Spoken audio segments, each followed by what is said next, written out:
¿Qué tal y qué excelente momento para arrancar con este análisis visual? El objetivo de hoy es transformar por completo nuestra forma de entender las presentaciones en público. Vamos a desarmar, literalmente pieza por pieza, la mecánica exacta detrás de una charla verdaderamente inolvidable. Y ojo, no vamos a hablar de teorías aburridas, sino de décadas de experiencia real sobre los escenarios. La idea es convertir ese típico miedo a hablar en público en pura maestría escénica. Vamos a darle. Bueno, entremos de lleno con una pregunta que nos va a poner a pensar a todos.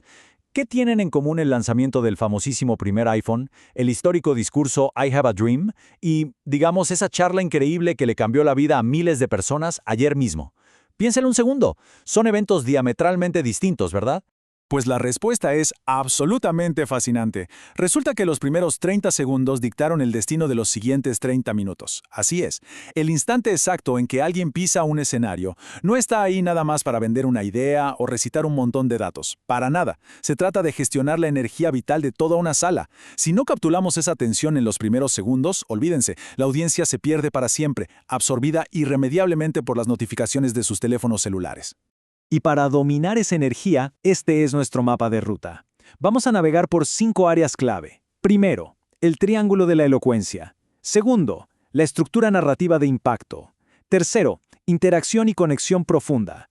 Después pasaremos a el poder del lenguaje corporal y finalmente cerramos con la maestría y gestión emocional. Arrancamos con el punto número 1, el triángulo de la elocuencia, los 3 pilares críticos del éxito escénico. Ahora, lo interesante de esto es que después de años de experiencia lidiando con imprevistos en vivo, micrófonos que fallan o proyectores que mueren en el peor momento, todo el éxito de una ponencia se reduce a estos 3 pilares críticos. Fíjense en cómo interactúan. Primero, el guión. Olvídense de soltar datos a lo loco. Esto es un viaje emocional. La regla de oro es súper clara. Si no podemos resumir la idea para que la entienda un niño de 10 años, entonces no estamos listos. Después tenemos el soporte visual. Leer las diapositivas está literalmente prohibidísimo. Si vamos a leer la pantalla, mejor mandamos un correo y le ahorramos tiempo a todos, ¿no creen? Las diapositivas son escenografía, punto. Y por último, la entrega. Aquí es donde ocurre la magia del dominio escénico. Hay que variar la voz para no sonar como robots, caminar por el escenario con un propósito real y aprender a manejar los silencios. Pasamos al punto número 2, estructura narrativa de impacto, el modelo de contraste. A ver, nuestros cerebros están biológicamente programados para recordar historias, no una lista interminable de puntos o viñetas. Por eso, toda gran presentación sigue estos 5 pasos. Primero, el gancho. Nada de empezar presentándose aburridamente. Hay que romper la inercia con un conflicto o una visión espectacular. El paso 2 es crear un contraste brutal. Pintar el dolor del status quo actual frente al futuro ideal, esa nueva realidad. Luego entramos a el desarrollo. Aquí sí metemos los datos, pero estructurados como los obstáculos que el héroe debe superar. El cuarto paso es el clímax, esa gran revelación que le da sentido a absolutamente todo. Y para cerrar, el llamado a la acción. Decir gracias al final es demasiado pasivo. Necesitamos dar una instrucción específica y despedirnos con una frase que se quede dando vueltas en la cabeza de quienes nos escuchan. Y esto es crucial. Presten mucha atención a este concepto. Nuestra presentación entera es simplemente un puente. Su único trabajo en el mundo es cruzar a la audiencia desde ese estado actual doloroso hacia esa nueva realidad que estamos proponiendo. Todos los datos, las estadísticas, las gráficas, son solo herramientas de construcción para ayudar a la gente a cruzar por este puente narrativo. Nada más. Seguimos con nuestra tercera sección, interacción y conexión profunda. La audiencia como coautora. Hay un mito gigantesco, y es creer que el público está ahí solo de adorno como simples espectadores pasivos. Falso. Las grandes presentaciones tratan a la audiencia como coautora de toda la experiencia. Piénsenlo así, si solo le hablamos a la gente, nos escuchan un rato y ya, pero si hablamos con la gente, nos siguen. Aquí tenemos el arsenal para lograr esto. Empezamos con el contrato de confianza, que básicamente es dividir visualmente la sala para que todos sientan que les hablamos directamente. Requiere una sintonía emocional tremenda, acelerar el ritmo si notamos caras de cansancio o frenar si vemos confusión. También tenemos las preguntas retóricas y los microcompromisos. Cuando logramos que el público asienta con la cabeza ante una pregunta sencilla, inconscientemente están validando nuestra autoridad. Es poderosísimo. Y no podemos olvidar la regla del espejo. Si alguien del público lanza una pregunta súper técnica, le respondemos con precisión matemática. Pero si la pregunta viene desde una preocupación emocional, le respondemos con una historia. 5 segundos. ¿Saben? Después de lanzar una de esas preguntas reflexivas, la herramienta más potente que tenemos no es lo que vamos a decir a continuación, es sostener un silencio absoluto. Ese silencio crea muchísima tensión, claro, pero es exactamente esa misma incomodidad la que obliga al cerebro del público a procesar la información y generar su propia respuesta. Es pura magia. Llegamos al cuarto punto de nuestro recorrido, el poder del lenguaje corporal, la infraestructura de la credibilidad. Entramos a un territorio donde literalmente no se puede fingir. Esta es la verdadera infraestructura de la credibilidad. Y es que la ciencia es súper clara. Cuando hay una desconexión entre lo que decimos y cómo movemos nuestro cuerpo, la audiencia siempre, sin excepción, le va a creer al cuerpo. ¿Por qué? Porque el cuerpo no sabe mentir. Fíjense en el contraste brutal entre lo que construye autoridad y lo que la derrumba por completo.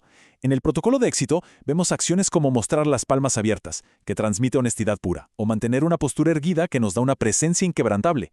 Pero miren las fugas de autoridad. Tenemos el famosísimo y temido efecto penalti, que es cruzar las manos en la zona baja. Eso grita vulnerabilidad extrema. O apuntar con el dedo índice, que el cerebro percibe como algo inherentemente agresivo. Incluso esos pequeños microgestos, ya saben, tocarse un anillo, acomodarse la ropa, esos movimientos distraen muchísimo del mensaje y revelan una ansiedad tremenda. El secreto físico mejor guardado es este: el triángulo de oro. Consiste básicamente en mantener todos nuestros gestos dentro del marco que va de los hombros a la cintura. ¿Pero por qué funciona tan bien esto? La respuesta es neuroquímica. Ver las manos de otra persona genera oxitocina en quienes observan. En términos evolutivos, ver las manos vacías de alguien significaba que no traían armas y que estábamos a salvo. Cuando escondemos las manos en los bolsillos o detrás de la espalda, sin darnos cuenta estamos disparando las alarmas de peligro en el cerebro reptiliano de toda nuestra audiencia. ¡Qué locura!, ¿no?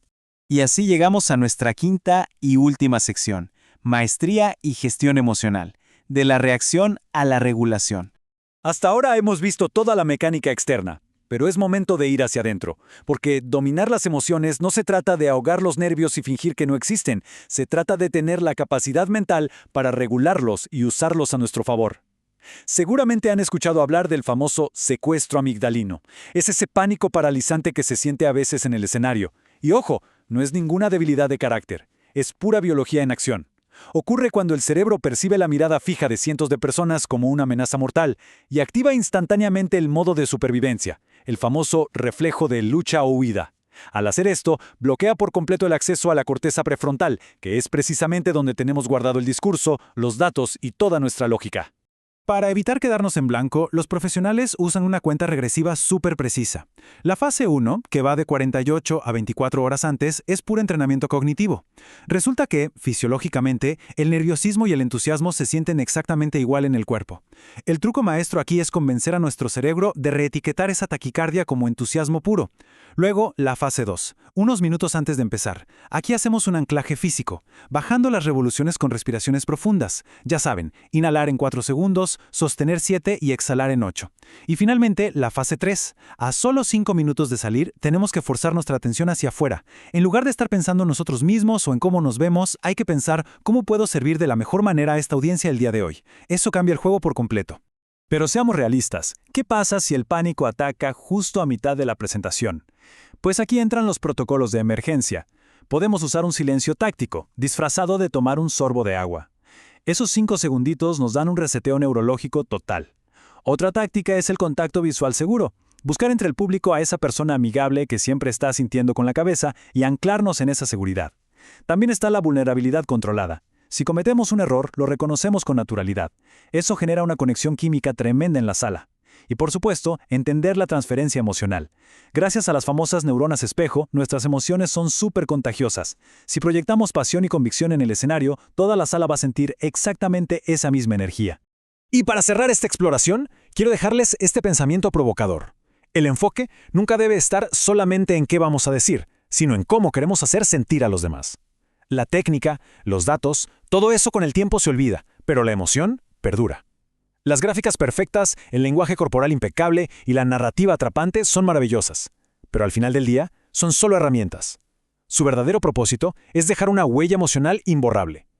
Teniendo todo este mapa claro, la pregunta ahora es, ¿la próxima vez que tengan la oportunidad de hablar frente a un público, será solo una lectura de información más o será el momento exacto para transformar verdaderamente a toda una audiencia? Se los dejo para que lo piensen, nos vemos en el próximo análisis.